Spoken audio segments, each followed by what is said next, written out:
friends, and welcome to All the Things TV, where we discuss full living and go-getting with the grace and gifts God gives. I'm Tiffany Jo Baker, and today I have back with me LaVal Ezell. Hi, LaVal. Hello. So glad to have you back. LaVal is a certified life coach, a sisterhood strategist, a motivational speaker, and someone who has created a movement called Striving in Sisterhood. She's got events and conferences, and we did a part 1. And so if you missed it, you want to check that out because it was, we could have gone on forever. Right. So powerful, so many nuggets. Like I'm thinking, I always pull out quotes and I'm like, ooh, there's one. So please go back and listen to part 1. But today I want to talk to more about sisterhood and friendship as women and with full lives. How do we intentionally pursue and become who we need in our lives?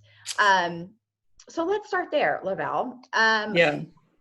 Go-getter, full living women, multifaceted moms, we have full lives. Some of us could probably unsuccessfully do life by ourselves, right? Because we want to control and we can just go, do. And like, I don't have time to like teach someone or show someone or be with someone. So how do we intentionally build friendships and why? Okay. Let's start with the why and then let's go to the how. Okay. The why. Mm-hmm. I would definitely encourage every woman to start where you are.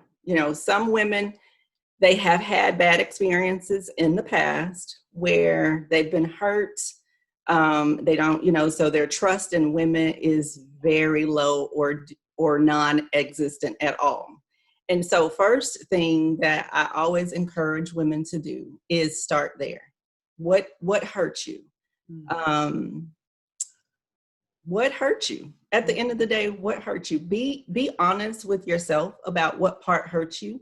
Because the other person, they may not know, they may not understand, but I think you have to open your heart first to really acknowledge that you were hurt. Mm-hmm. You have to start there and ask God to heal that place. Mm-hmm. So it really starts in your heart to say, you know what, this happened. This is what hurt me.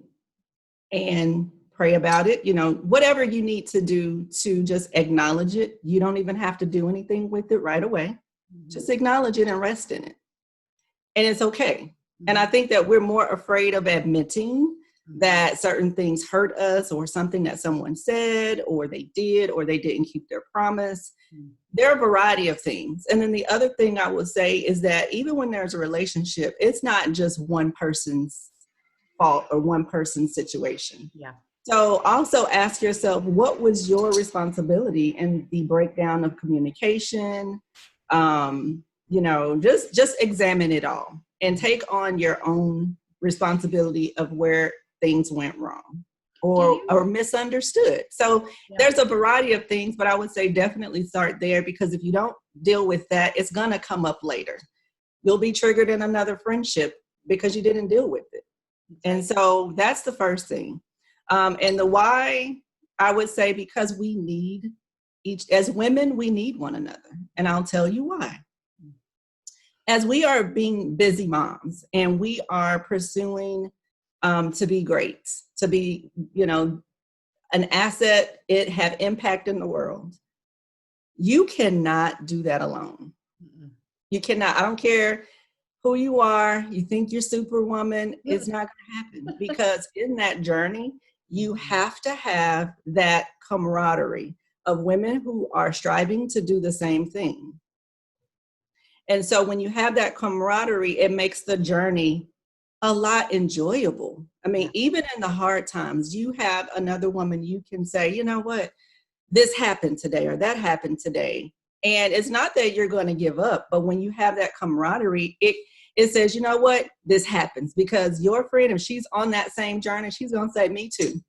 Yes. It happened to me too. It doesn't even matter. Life happens. And then when we have someone to share that journey with, it makes the experience so much more memorable, And so that bond alone helps us to grow And, God showed it to me as it being the journey of sisterhood, growing together in the process. So even, Tiffany and I, we don't talk every day, but we journeyed together, we went our separate ways, but we still have the heart to be with one another. And even with friends, it doesn't have to be a person that you talk to every day. You just have that heart connection. I know that if I call Tiffany and say I needed something or I needed her help, she's going to be there. That was built 12, 13 years ago. Mm-hmm. And so just know that the types of friendships that God's going to build, sometimes they're for particular reasons, seasons, and for certain purposes. It's, we think about this best friend that we call every day and, she's got to know my every move. You will have those friends, but you will have some that are just divine. Mm-hmm. They orchestrate certain things in your life, and that's what, even with this connection with Tiffany and I today, this conversation is for purpose. It's mm-hmm. to build her confidence in what God is calling her to do. It is building confidence in what God is calling me to do. And we're collaborating. Mm-hmm. We're on very similar journeys, but we're complementing one another in what God is calling us to do. Oh, 100%. And I love what the Bible talks about. There are many members, but different parts. Right. Some of us are hands, some of us are feet, some of us are eyes, some of us are ears, some of us are heart, some of us are mind. And it takes all of us to do what we were called to do. Like, no one was created with everything they need to do all that God has called them to do. We connect in so many different ways. And so when you go into friendship, if you're looking for that camaraderie, mm-hmm. the relationship is so much better. In our society, a lot of people go into relationships looking to receive only. Yes. Yes. You talked about, hurt relationships, hurt friendships, and the struggle and what some women need to overcome. Do you find that unmet expectations are a big problem and a big part of broken relationships? Yes, I would say so. We haven't gotten to this part, but I would encourage all women to learn about the levels of friendship, because even when you meet someone, mm-hmm. take the time to go through each level. Okay, tell us about the levels. Well, there's 4 levels. We have the acquaintance. Okay. We have casual, we have close, and we have intimate. Okay. So when you initially meet someone, of course, it's an acquaintance. You're meeting them for the first time. Hi, how are you? Just the normal greeting, casual greeting. And then if you find yourself connecting with that person, and you have a little bit more in common, and you have a little bit more conversation, so you're learning a little bit more about the person, and you may see them occasionally, school, church, and then it becomes to the next level. If let's say if you work with a person, or your kids are on the same soccer team, and there are seasons and years go by, and you get to know them more on a casual basis. So general information about them, and you're learning more about their life and learning more about yours. Most people stay at casual for years. Mm-hmm. But what happens is that if we don't have enough interaction and enough communication and enough honesty and trust in those things, and that casual level, we prematurely put them as close. Mm. And then that's where the, what did you say? You said the expectations. Yes. They are not met. Mm-hmm. Because in our mind, we have an expectation that the other person hasn't committed to. They haven't shown that they're trustworthy. So you have to do life a lot more intentional and asking questions, having communications. There's a quote that says, if someone shows you who they are, believe them. Mm. So if you see attributes or behaviors that you don't necessarily agree with, or I'm not quite sure how to explain that, but when you see someone, and let's just say promises were made for you to meet up, and the person was a no call, no show. they're showing you that they didn't respect your time. Mhm. They're showing you they don't respect enough or think highly of you to even call you and say, hey, I'm not going to be there. Can we reschedule? It's just integrity. And if integrity is really important to you, the very first time it happened, then you should say, okay, maybe this person is not going to have as much integrity as I expect. Mhm. You know, it's not to say that that person is a bad person. That just may be their weakness. And if that is something that's very important to you, you have to know what values you treasure and that you know that you need if you bring someone into a close relationship with you. Because in close, you both have a mutual understanding that we're going to communicate as best we can. We're going to honor, we're going to respect one another. We're going to have integrity and we're going to protect each other. We're going to be able to talk to each other in their blind spots, and we give each other permission to do that. So close is where you're building that relationship and you're helping each other to go to a next level. And if you are a Christian and you're two Christian women and you have the same values, you're helping one another to build. Because you have those same beliefs. Now, intimate is another level where you're actually allowing that person to hold you accountable. And that's another level that most people don't make it to, because a lot of times we don't want anyone to tell us or to get in our face and be like, well, I thought you said that you're going to do this, that, and the other. Or hold us accountable. Let's just say if we're a married woman and we have behaviors or we're treating our husbands in a way that is disrespectful to God, mm-hmm. and our husbands and our friends says, hey, that wasn't right for you to blah, blah, blah, blah, blah, And we're like, well, who are you to tell me what to do? But it's supposed to be a standard that you held yourself to, that God is holding you to. And in intimate relationships, you both are able to speak into one another's life. If I get off in my journey, as far as integrity and being a woman of God, you can call me on it. And I'm going to listen mm-hmm. to your advice, because and I'm saying, Tiffany, if you were to say that to me, mm-hmm. I trust the God in you that you would get me back on track, because we built a relationship over time. I've watched you as a woman that walks in integrity with her husband. So I've seen the virtue in you, that you've walked in it in yourself. And I know what the word says. So when you come to me, you're coming to me with a pure heart. Mm-hmm. There is no motive except you want to see the best in me. Mm-hmm. And it's not a selfish motive where you're judging me, but you're holding me accountable. Mm-hmm. And that is a tough place for most people, because a lot of times we don't want people to call us out mm-hmm. on our wrong, or, it's tough. So even with women, it is very difficult to get too close and intimate. And even for myself, I've had to say, do I have, how many intimate friends do I have?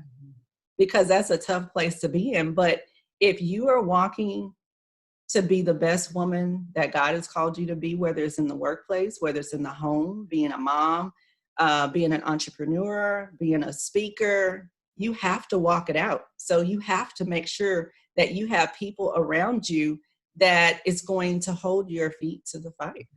Yeah. And make sure that you get to that place that God wants you to get. Yes, we need that iron sharpening iron. Yes, and sparks are going to fly. That is so true. But I can totally see how knowing those levels of friendship, how that would give us a roadmap, number one, yes, on where we're at, and number two, appropriate expectations. Yes. I think that's so powerful how you did that. Are you writing a book about all this? Yes. Oh, good. Okay, because I was going to say, if you're not, you need to, because this is needed. This is really needed. But I think knowing those levels of friendship will help you. And the one thing that we didn't talk about that people will discover is that you have to have your personal boundaries. Mm-hmm. And in the close relationship, those boundaries are tested the most, which lets you know if that person should be on the journey with you mm-hmm. towards close and intimate. Yeah. If they are not able to show those attributes in casual, Yeah.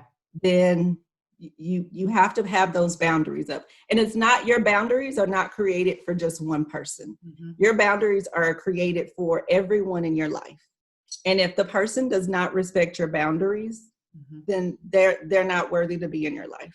Yeah. Because every person should have their own personal boundaries, and we all have to learn to respect one another's boundaries in every relationship, all relationships. So it's just something that you have to practice in a daily, in all your daily relationships. And the more you practice it, the more you'll become comfortable with that. And so when women go through, learning the levels of friendship, they start doing assessments Mm-hmm. and having to reposition people that they thought were close, and they're actually casual still. So that's a tough part, because just because you've had a friend for 30 years does not even make you close. Mm-hmm. That's true. That's so true. So that's the hard part. I know one of your favorite verses is Galatians 5:22 and 23, where it talks about the fruits of the Spirit: love, joy, peace, patience, kindness, goodness, faithfulness, gentleness, and self-control. Yes. Which one of those are most important in sisterhood and friendships? Most important. There's I know. Like it's hard to pick. It's hard to pick one, but I'll say the one that I feel like is most important, that don't really come natural for us, is the self-control. Ooh. Because when you're in friendship, sometimes there are things that are said and done that as women, we want to think that we have to respond to it. Like, I need to tell her. Oh, no, you didn't. Because... Right. And sometimes it's about the timing when you say it. It's not that you can't say it, but it's about timing. And a lot of times as women, we don't have the self-control to hold it. I know for me, I had a friendship that we had some misunderstandings. On her end, I felt like she didn't communicate things to me. On my end, I'm like, did I miss something? Because I'm like, you didn't say anything. You didn't tell me, what was going on for me to help as a friend. And so one of the things that I learned in that situation that she shared with me after the fact, she waited a while before she even brought the situation to me. And she said, you know what? She said, I've been dealing with this for a while. She said, but I prayed about it. I took it to God because I didn't want to ruin, like, the way that she was feeling. She said if she had have brought it to me right away, it would have probably destroyed our friendship, because she would have been responding out of her emotions. Mm-hmm. And so she said, I didn't even bring it to you until I let God deal with my heart about the situation and what was going on my end. And after I prayed about it and he gave me my peace, then I still needed to address it with you because I value our relationship. And I was thinking, like, oh my God, like, that was such self-control. Yeah. So I've actually received where I saw that the person valued the relationship so much that they wanted to make sure that they approached it properly. Yes.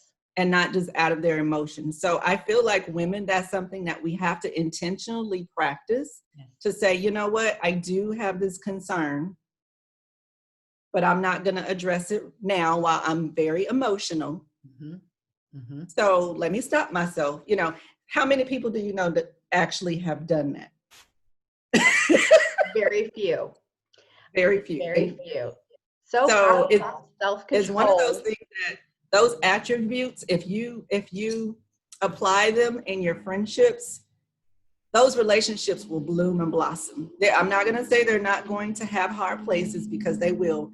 But when those hard places come, we are able to bond in that friendship even stronger because we went through those hard places.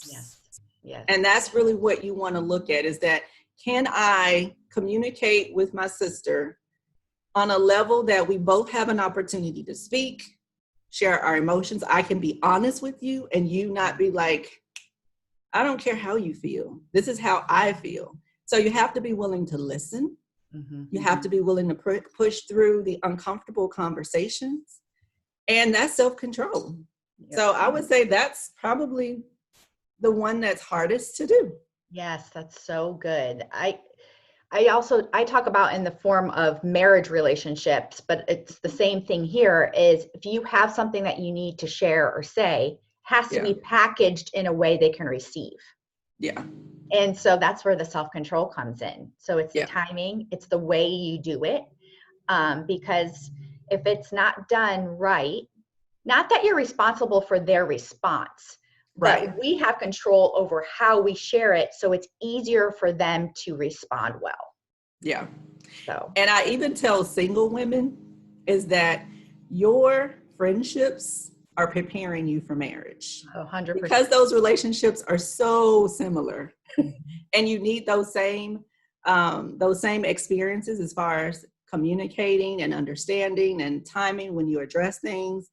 And those female relationships that you have, if you're a single woman, please work on those.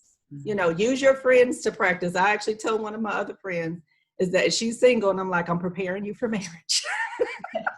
Yes. Because all of these attributes you are going to need. And if you're a single woman, you need to practice these so much so that by the time you get to marriage, you're ready. Yeah, people are ready. Oh my goodness. This has been so amazing. LaVal, thanks so much for coming and sharing again. It's just been so good. And I'm so excited for your book. So I would love to talk more about that because that is just so needed in our relationships. And well, I appreciate you having me. I'm just excited for us all. Yeah. I'm looking forward to seeing more episodes from you. Oh, thank you. I appreciate your support and your love throughout the years. It really has meant a lot. Yes. You are truly a sister that I have never forgotten. We had a connection that is so special, and I appreciate the fact that God connected us. So. Amen. It has been a gift. Yeah. Well, friends, thank you so much for being a part of All the Things TV. I'm Tiffany Jo Baker, helping you fuel and fulfill your faith journey through the ups and the downs. Now go do all the things that you were created to do with the grace and the gifts He's given you.